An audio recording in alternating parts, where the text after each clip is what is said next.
Okay, quick unboxing lang tayo sa nabili natin Tamron 50 na sinasabi nila na camera phone daw na syempre kailangan natin as aspiring content creator. Kaya let's go, check natin.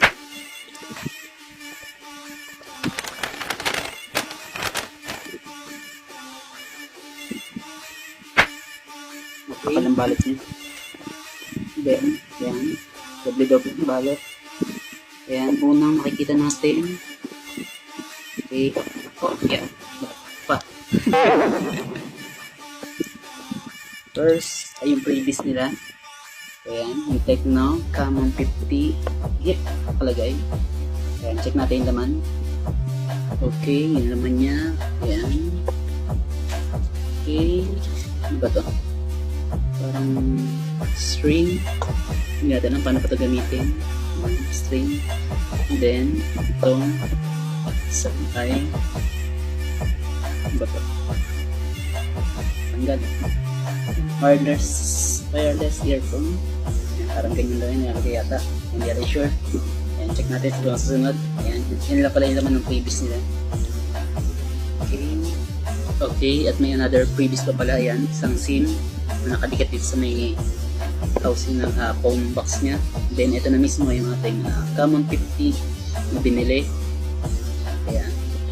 Kita natin, ayan, meron na siya raw super zoom flash knob, 50 megapixel, and ayan, military certified, sabihin matibay na rin siya, even mabagsak siya.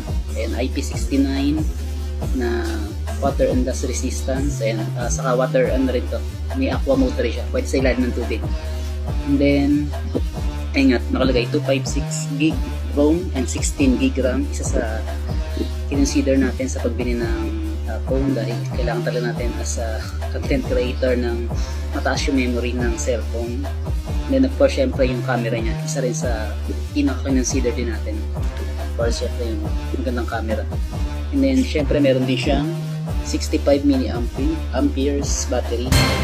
Tagal-tagal na rin. And then 45 watts supercharge. Tapos 1.5 and 144 Hz ultra bright AMOLED na siya. And mataas na rin siya, malinaw na rin, even yung ano niya, 4,500 nits na siya. Ito yung kahit nasa araw tayo ay pwede natin makita or malinaw pa rin yung screen ng cellphone natin. Tapos yung processor niya ay MediaTek Helio G200. Then, ito nalagay dito. And Dolby Atmos yung speaker niya, kaya maganda rin yung sound niya. And then, ito makita natin, ayun.